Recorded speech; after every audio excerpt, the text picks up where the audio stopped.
बोलो जयकारा बोल मेरे श्री गुरु महाराज की जय। श्री परमहंस दयाल जी महाराज की जय। सर्वप्रथम हम अपने श्री परमहंस दयाल दादा गुरु महाराज जी के चरणों में लाखों करोड़ों बार दंडवत प्रणाम करते हैं। सभी परमहंसों के चरणों में भी दंडवत प्रणाम करते हैं। और हम श्रवण करने जा रहे हैं पंचम पातशाह सतगुरुदेव भगवान जी का जीवन चरित्र, अमर ज्योति दर्शन। एकाग्रचित होकर बैठे। सबसे पहले अपने दादा गुरु महाराज जी की आराधना करेंगे, उनसे आशीष लेंगे और सभी प्रणाम करेंगे एक साथ, ताकि सभी परमहंसों का आशीर्वाद हमें एक साथ मिले। मेरे दादा गुरु महाराज तुमको लाखों प्रणाम, तुमको लाखों प्रणाम। मेरी बिगड़ी बनाने वाले तुमको लाखों प्रणाम, तुमको लाखों प्रणाम। कोटि कोटि प्रणाम, कोटि कोटि प्रणाम। भव से पार लगाने वाले तुमको लाखों प्रणाम, तुमको लाखों प्रणाम। अद्वैत का पाठ पढ़ाने वाले तुमको लाखों प्रणाम, कोटि कोटि प्रणाम। मेरे हापू बाबा जी तुमको लाखों प्रणाम, कोटि कोटि प्रणाम। सहित देही उड़ जाने वाले तुमको लाखों प्रणाम, कोटि कोटि प्रणाम, कोटि कोटि प्रणाम। सामने सुंदर दर्शनों का रस पान कीजिए अपनी आँखों से, और कानों से रसपान करेंगे प्यारे वचनों का, और अपने श्वासों के साथ शब्द को जोड़ लें कि कोई भी श्वास खाली ना जाने पाए। हर श्वास श्वास के साथ शब्द चलता रहे। तो आगे का प्रसंग श्रवण कर रहे हैं। परमधाम ग्वालियर। श्री सतगुरुदेव महाराज जी ने सन 1970 में दिसंबर मास में श्री संतनगर के लिए प्रस्थान किया। मार्ग में ग्वालियर स्थित जनक बाग परमधाम में एक दिन रात्रि समय संगतों को श्री दर्शन एवं प्रवचनामृत से निहाल किया। प्रेमियों का उमड़ता हुआ प्रेम एवं भक्ति पथ पर चलने का उत्साह व अभिलाषा ने आपको प्रेम विभोर कर दिया। श्री सतगुरुदेव जी महाराज जी श्री तृतीय पातशाही जी ने इस भूमि को खरीद कर यहाँ पर केवल एक कमरा और छोटा सा हाल कमरा ही बनवाया था।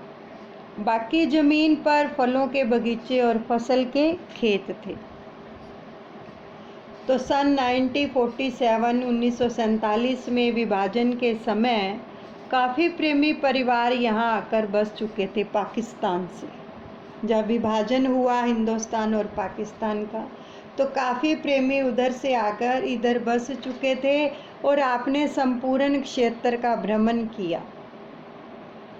महात्मा परम योगानंद जी को फरमाया, श्री गुरु महाराज जी श्री तृतीय पातशाही जी के अनथक परिश्रम से निर्मित इन परमार्थिक स्थानों को शीघ्र अतिशीघ्र भव्य रूप देना है। अब इस धरती पर दूर दूर से प्रेमी जिज्ञासु भक्ति प्रेम नाम सुमरन की आत्मिक संपदा से माला माल होंगे। उस समय ग्वालियर की डिप्टी कमिश्नर अचानक ही बाहर का निरीक्षण करते हुए अंदर आया, तो उसने आपके तेजोमयी स्वरूप को निहारते हुए अभिवादन करते हुए कहा, धन्य है यह धरती, धन्य है श्री अनंतपुर के सत्पुरुष, जो धन्य है इनके सेवक संत जन।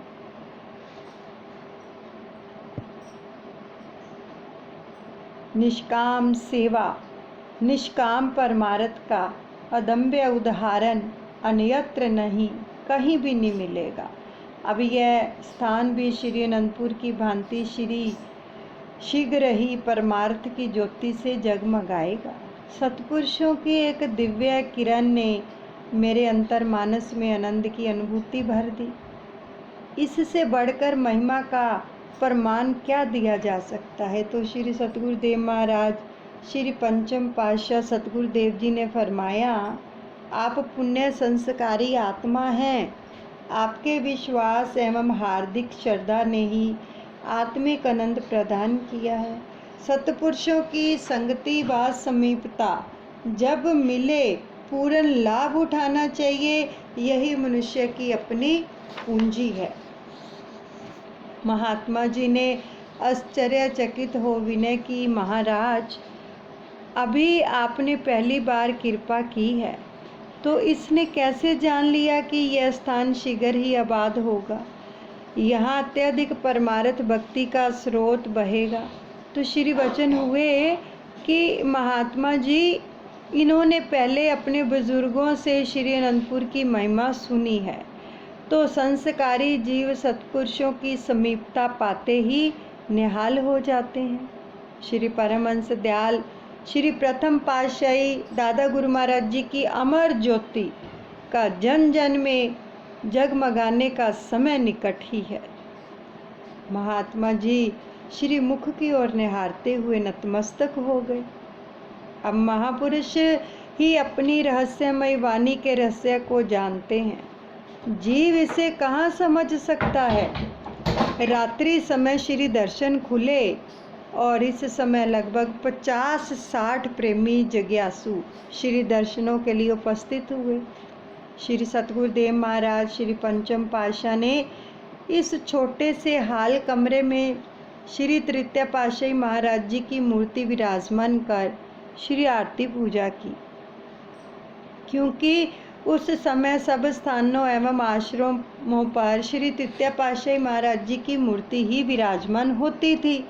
और पुनः श्री दर्शन खुले तो आपने वहाँ पर श्री वचन फरमाए, बड़े प्रेम से सुनिए कि महापुरुषों का अवतरण केवल जीवों के कल्याण की खातिर ही होता है। जो भाग्यशाली जीव उनकी संगति में आ जाते हैं, वे इस संसार में भी सुखी जीवन गुजारते हैं, परलोक भी सुधार लेते हैं और अपने मालिक से मिल करके सुख स्वरूप हो जाते हैं। आप सब गुरुमुख जन बहुत ही भाग्यशाली हैं, जिनको सत्पुरुषों की पावन संगति मिल गई है और सत्संगति में आकर ऐसा विचार मिल गया है कि भक्ति के ऐसे सरल साधन मिल गए हैं जिनकी पालना करने से लोक परलोक संवर जाते हैं। हर एक जीव के ऐसे ऊंचे भाग्य नहीं हैं और ना ही होते हैं कि उसे महापुरुषों की दुर्लभ संगति मिल जाए। आपको अपने ही नगर में भक्ति की संपदा एकत्रित करने का आश्रय जो है वो है मिल गया है और आश्रम भी मिल गया है। यहाँ पर पहले भी महापुरुष श्री दर्शन एवं सत्संग सेवा का स्वर्णिम अवसर प्रदान करते रहे हैं और अब तो मानो आपकी लॉटरी खुल गई है। शीघ्र ही यहाँ पर हजारों लोग दूर दूर से आकर सत्संग सेवा का लाभ उठाएंगे। आपके समीप ही भक्ति कमाने का कुबेर खजाना चलकर आ गया। अब ऐसे भाग्यशाली जीव तो लाखों करोड़ों में से विरले विरले होते हैं। आप जैसे गुरुमुख जन ही होते हैं जिनको ऐसा मौका मिलता है, ऐसी संगति मिलती है। इसलिए गुरुमुख जन इस बात का हर वक्त ख्याल रखते हैं कि हमारा जीवन आम लोगों के जीवन की तरह नहीं है। उन्हें इस बात का पता चल जाता है कि हमारा जीवन बहुत विशेष है, जिसमें हमने मालिक के सच्चे नाम और भक्ति की कमाई करनी है। गुरुमुखो, मानुष्य जन्म तो कई जीवों को मिल जाता है, मगर इसको पा करके सत्पुरुषों की संगति हर जीव को नसीब नहीं होती है। इसलिए गुरुमुख जन इस मौके को पा करके, मानुष्य जन्म को पा करके महापुरुषों की संगति में आकर के उनके बनाए हुए नियमों में अपना चित्त लगाकर भक्ति की कमाई करते हैं और अपना लोक भी सुधारते हैं और परलोक भी सुहेला बना लेते हैं, जिससे उन्हें महापुरुषों की प्रसन्नता भी हासिल होती है। आप गुरुमुखों पर महापुरुषों की बहुत ही प्रसन्नता है, बहुत खुशी है, जो कि आपको ऐसा दुर्लभ संयोग मिला है। सत्पुरुषों की संगति में आकर के भक्ति की कमाई कर रहे हैं, अपने जीवन से जो है पूरा लाभ उठा रहे हैं, लोक पर लोक जो है सवार रहे हैं। तो यह मनुष्य शरीर केवल शरीर ही नहीं है, इसमें जो चेतन वस्तु है वह आत्मा है। आत्मा को सुख व शांति कैसे मिलेगी, उसका लोक पर लोक कैसे संवरेगा? यह विचार, यह ज्ञान सत्संगति में आने पर ही मिलता है। भक्ति की कमाई करने से ही जो है वो प्राप्त होता है।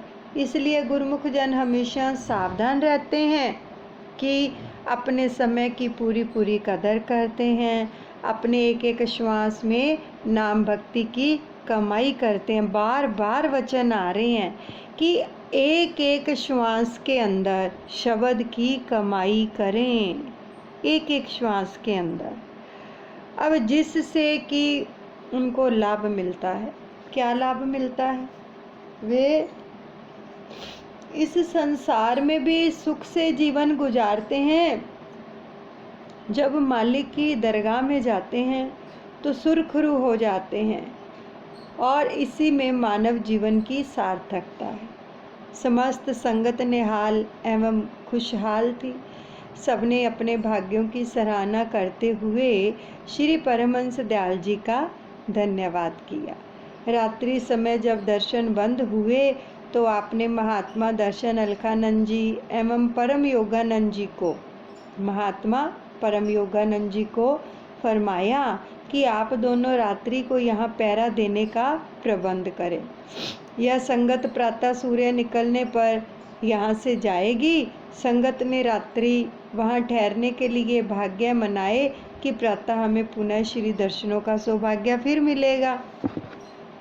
अब दूसरे दिन प्रातः श्री आरती पूजा एवं श्री दर्शन देकर श्री सतगुरुदेव जी महाराज जी ने श्री संतनगर के लिए प्रस्थान किया। 15 दिन तक यहाँ परमार्थ लाभ करवाकर आप वापस श्री अनंतपुर लौट आए।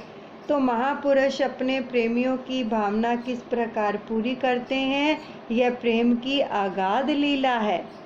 आपने सन 1972 यानी 1972 में जब श्री संतनगर का कार्यक्रम बनाया तो महात्मा शब्द संतोषानंद जी ने विनय की कि प्रभु, ग्वालियर में ही एक छोटा सा सत्संग आश्रम है, तो वहाँ बुजुर्ग माता रहती है। श्री सतगुरुदेव महाराज जी ने उस आश्रम में पधार कर श्री परमहंस महान विभूतियों को स्वयं विराजमान जो है वो करे, उन्होंने प्रार्थना की। तो उन्होंने यह भी विनय की कि स्थान छोटा होने के कारण साथ में आई हुई संगत के भोजन का प्रबंध वे परमधाम आश्रम में ही करेंगे। श्री प्रभु जी का परमधाम से आगे श्री संतनगर जाने का प्रोग्राम था, तो श्री वचन हुए कि श्री संतनगर से वापसी पर जो है प्रोग्राम बताएंगे। तो महात्मा जी स्वयं अधिकतर दिल्ली में सत्संग की सेवा करते थे। उन्होंने माता को बताया कि श्री दर्शन का प्रोग्राम जो है बनने पर हम यहाँ आएंगे। तो तुम हितचित से सेवा करती रहना। वह आश्रम एक गली के मकान के बीच में था। बाहर अधिकतर उजाड़ था तथा गली में कोई भी उस समय आश्रम में इतना आता जाता नहीं था। माता ने तो एक ही रट लगानी आरंभ कर दी कि मेरे घर राम आएंगे, बिलनी के भाग्य जगाएंगे। ऐसा बोलते हुए वह नाम की धुन में खो जाती तो उसकी सुरती पूर्ण तौर से श्री चरणों से जुड़ गई। 15 दिन के पश्चात महात्मा जी को प्रोग्राम विदित हुआ कि सायं समय आश्रम में ही दर्शन होंगे। तो महात्मा जी ने शीघ्र ही सारा प्रबंध करवाया और साथ में 2-4 भगत भक्त्यानियों को ले गए। श्री कार के साथ एक बस गुरुमुखों की थी, तो उस समय फ़ोन की सुविधा नहीं थी। अचानक ही सायं समय प्रोग्राम बदल गया। आश्रम पर संदेश भिजवाया गया कि श्री दर्शन कल प्रातः होंगे। तैयार की गई भोजन सामग्री को लेकर परमधाम आश्रम पर पहुंच जाओ। महात्मा जी ने शीघ्र ही भगत भक्त्यानियों को साथ लिया और ऑटो रिक्शा द्वारा परमधाम जाने लगे। तो माता से कहने लगे, माता हम सब जा रहे हैं, तुम्हें सुबह ही श्री दर्शन होंगे, पीछे से सावधान रहना, कोई भी दरवाज़ा खटखटाए तो खोलना नहीं है। संध्या हो चुकी है, सेवा का सारा सामान आश्रम में ही है। तो माता ने विनय की, महात्मा जी आश्रम में मुझे ही रहना है और श्री दर्शन भी मुझे बाद में होंगे। हे भगवान, यह कैसी लीला। महात्मा जी वहाँ से परमधाम आश्रम में पहुँच गए। अब माता ने दरवाज़ा बंद कर लिया और मंदिर में बैठकर भगवान को प्रेम भाव के आश्रों से नहलाने लगी। मेहरबान भगवान, सुना तो बहुत है परंतु देखा नहीं। हृदय की पुकार को सुनते हुए मेरे भाग्य में क्या दर्शन नहीं थे। ऐसा कहकर उसने प्रेम विभोर होकर धुन लगा दी, मेरे घर राम आ रहे हैं, अभी अभी दर्शन दिखा रहे हैं। सायं समय कुछ अंधेरा हो गया। श्री कार ग्वालियर में पहुंची तो आपने फरमाया बलराम महात्मा योग सत्यानंद जी को कि बस में महात्मा दर्शन अलखानंद जी को कह दो कि श्री आश्रम पर जाकर महात्मा शब्द संतोषानंद जी से कह दें कि श्री सतगुरु महाराज जी आपके आश्रम पर पहुंच गए हैं, शीघ्र वापस आ जाओ। आप भगत जी संदेश देकर वापस लौटे तो आपने फरमाया, बलराम यहीं कहीं पास में आश्रम है, तुम यहीं कार रोकर बीच में बैठे रहो, हम परम योगानंद के साथ जाकर आश्रम ढूंढ लेंगे। तीनों लोकों के मालिक खुद चले हैं आश्रम ढूंढने। पता तो सब कुछ है, एक लीला है। अब तथा यह भी फरमाया कि माता ने हमें ऐसा बेचैन किया है कि ग्वालियर तक पहुंचना भी मुश्किल हो रहा है। देखो ये प्रेम की बात है कि बीच में प्रोग्राम ही चेंज हो गया। गली के अंत तक श्री चरणों से चलते हुए जरा आंखों के सामने विजुलाइज करो किस प्रकार श्री चरणों पर चलकर गए प्रभु। महात्मा जी के साथ आप आश्रम के द्वार पर पहुँचे चरणों पर चलकर। तो आपने दरवाज़ा खटखटाया और कहा, माता दरवाज़ा खोलो। पुनः महात्मा जी ने 3-4 बार खटखटाया परंतु माता अपनी धुन में अंदर गाए जा रही थी। पड़ोसी ने अपने घर से बाहर झांका, छत पर चढ़कर आश्रम की छत से आवाज़ लगाई, माता जल्दी से बाहर आओ, द्वार पर देखो कौन है। आप बाहर से फरमा रहे थे, माता बुला भी रही है, फिर दरवाज़ा तो खोल। माता दरवाजे पर आकर अंदर से ही पूछने लगी, आप कौन हैं जो इस समय आए हो? मैं भी पक्की हूँ, द्वार नहीं खोलूँगी, क्योंकि महात्मा जी बोल के गए थे कि रात का समय किसी को द्वार मत खोलना, आप अकेली हो। अब देखो लीला प्रभु की। मुझे कहने लगी कि मुझे महात्मा जी ने दरवाज़ा खोलने के लिए मना किया है, बोल दिया। तो इसलिए दरवाज़ा नहीं खुलेगा। महात्मा जी ने कहा, दरवाज़ा खोल, श्री गुरु महाराज जी स्वयं खड़े हैं। आपने भी फरमाया, गुरु महाराज जी तेरे पास आए हैं। इतने में उस पड़ोसी ने यह सुनते ही सीढ़ियाँ उतरकर अंदर से दरवाज़ा खोल दिया। वो पड़ोसीन गई सीढ़ियाँ उतरकर दरवाज़ा खोलने के लिए अंदर से। तो माता ने सामने देखा तो प्रेम विभोर बावली होकर श्री चरणों में गिर पड़ी। आप आ गए?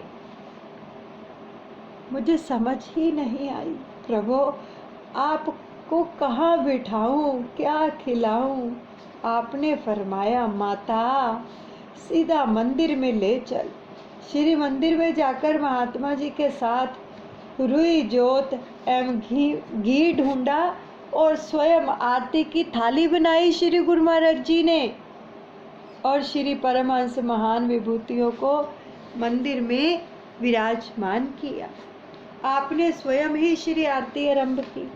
महात्मा परम योगानंद जी तथा माता इस लीला को देखकर हैरान व आनंदित हो रहे थे कि विनती समाप्त होने वाली थी कि महात्मा शब्द संतोषानंद जी, भगत भगत्यानिया एवं बलराम भगत जी अंदर आ गए।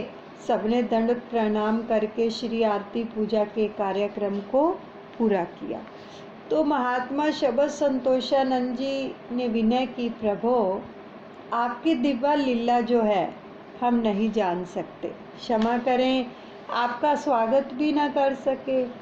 तो आपने फरमाया, महात्मा जी कोई तो प्रेम अश्रुओं से केवल चरण धोता है, माता ने तो हमें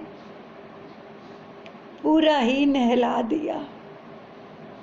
इतना माता रोई, इतने आंसू बहाए प्रेम में कि श्री गुरु महाराज जी फरमा रहे हैं कि इसने तो हमें नहला ही दिया। कोई तो चरण धोता है ना, केवल इतना ही आंसू बहाता है, लेकिन माता ने इतने अश्रु बहाए हैं कि हमें नहला ही दिया।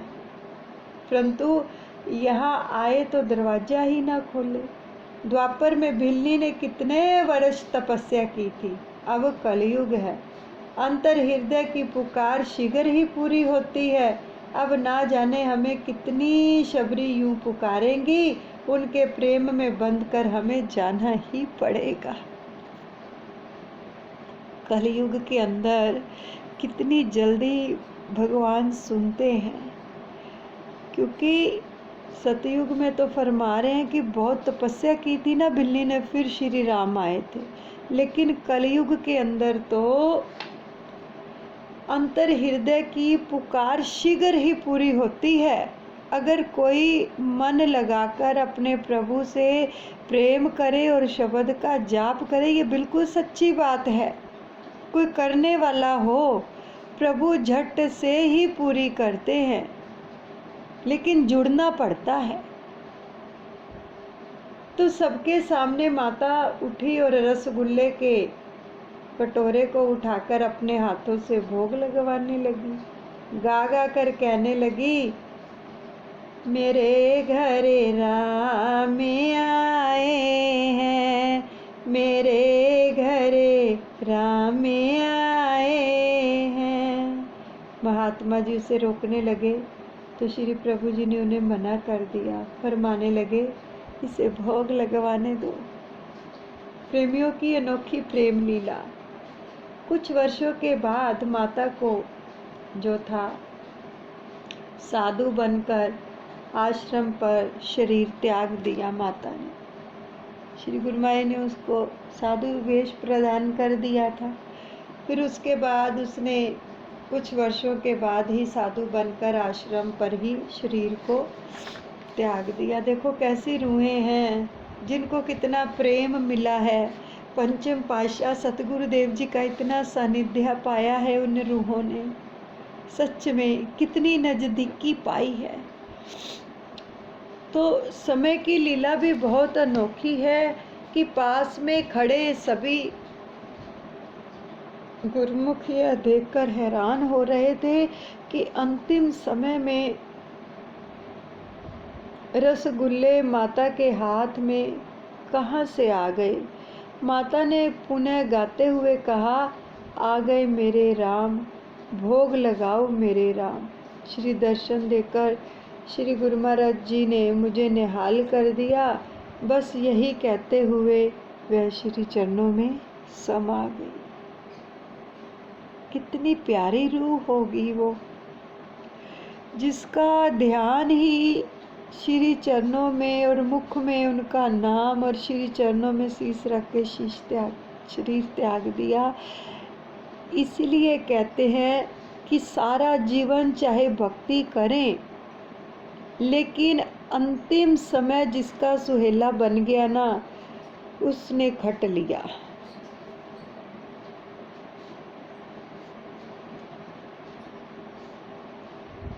कि इस समय को पाने के लिए ऋषि मुनि तपस्या करते हैं कि अंत समय हमें मुख में प्रभु का नाम हो, जहाँ हमारे सामने हमारे इष्ट देव हों और हमारे प्राण निकल जाएं। इसलिए हर रोज विनती करते हैं ना।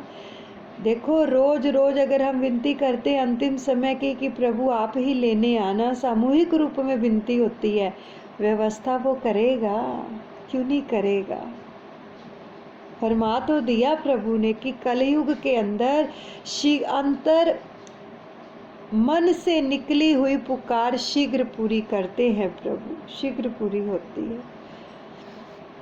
तो परम धाम में महात्मा जी सब कुछ प्रेमी गुरुमुखों ने श्री चरणों में विनय की, अंतर्यामी प्रभु हम भूलनहार हैं, हर समय भूल जाते हैं अपने। आपने हमें कई बार भारी मुसीबतों से बचाया है, आपकी रहमत का पार नहीं पाया जाता। हम पर ऐसी कृपा सदा बनाए रखना। आपने फरमाया कि तुम सदा नाम में लिव लगाए रखना, प्रभु की याद को दिल में बसाए रखना, हमारी कृपा हमेशा बनी रहेगी। नाम को जो नहीं भूलता ना, शब्द को जो नहीं छोड़ता है, उस पर कृपा बनी रहती है प्रभु की। तो आप श्री अनंतपुर से श्री संतनगर के मार्ग में परमधाम आश्रम में 2 दिन ठहरते और आरंभ में यहाँ पर केवल मुरैना, ग्वालियर और आगरा के कुछ गुरुमुख अनुयायी ही आकर कृतार्थ होते। त्रिकालदर्शी भविष्य दृष्टा महाप्रभु जी की श्री मौज इसका आशीगर निर्माण करवाने की उठी, तो यहाँ पर सैकड़ों जीव रूहानी लाभ उठाएंगे।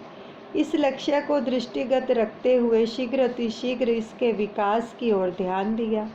छोटे से स्थान पर ऐसी रूपरेखा बनाई जिसे देखकर आश्चर्य होता है। एक और भक्तानियों के आवास स्थान तथा संगतों के विश्राम के लिए प्रबंध करवाया, दूसरी ओर भक्तजनों का निवास स्थान तथा भक्तों के विश्राम की व्यवस्था करवाई। दोनों ओर लंगर, स्नान गृह व जलपान गृह की सुविधा प्रदान की।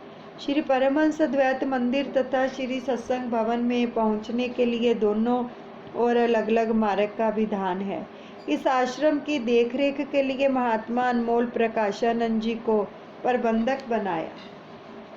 कुछ शरणागत अनुयायियों को यहाँ सेवा करने के लिए आज्ञा फरमाई। जब जब भी किसी नए स्थान का निर्माण होता तो वहाँ विराजमान होकर भक्ति की ओर अग्रसर होने का पथ दर्शाते, निष्काम सेवा का महत्व समझाते, प्राय यही वचन फरमाते कि इस आश्रम में दिन रात दर्शनार्थियों का आना जाना लगा रहेगा, पर संचित से उनकी आवाभगत करते हुए भक्ति का लाभ उठाना है और श्री सतगुरुदेव महाराज जी की प्रसन्नता को पाना है।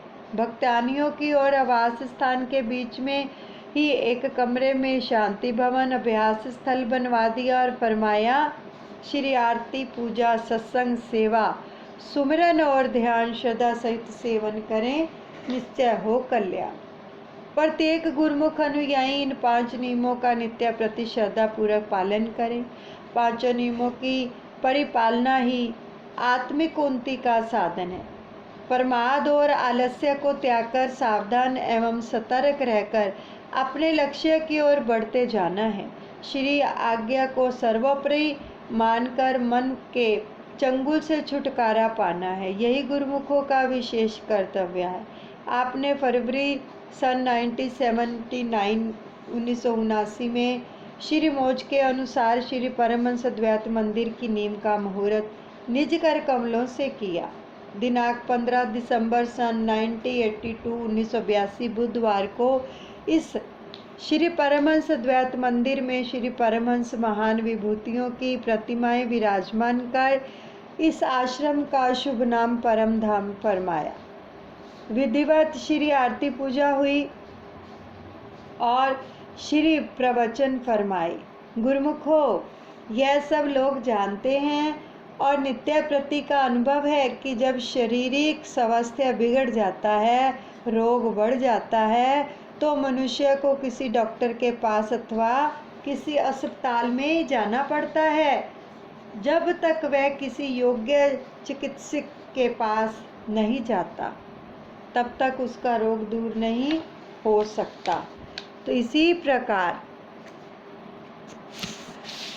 प्रकार ही जब मानसिक स्वास्थ्य खराब हो जाए तो आंतरिक अवस्था बिगड़ जाए, तो वह चाहे कि मैं शारीरिक अस्पताल में जाकर स्वस्थ हो जाऊं, तो ऐसा कदापि नहीं हो सकता। मानसिक रोगों को दूर करने के लिए रूहानी चिकित्सालय की ही ज़रूरत पड़ती है। जब तक रूहानी चिकित्सालय में नहीं जाओगे, ठीक है, तब तक इसको मानसिक शांति एवं आत्मिक सुख की प्राप्ति नहीं हो सकती। यहीं पर विश्राम देते हैं और श्री परमहंस दयाल दादा गुरु महाराज जी के चरणों में समर्पण करते हैं। अनुचित क्षमा करें। बोलो जयकारा, बोल मेरे श्री गुरु महाराज की जय।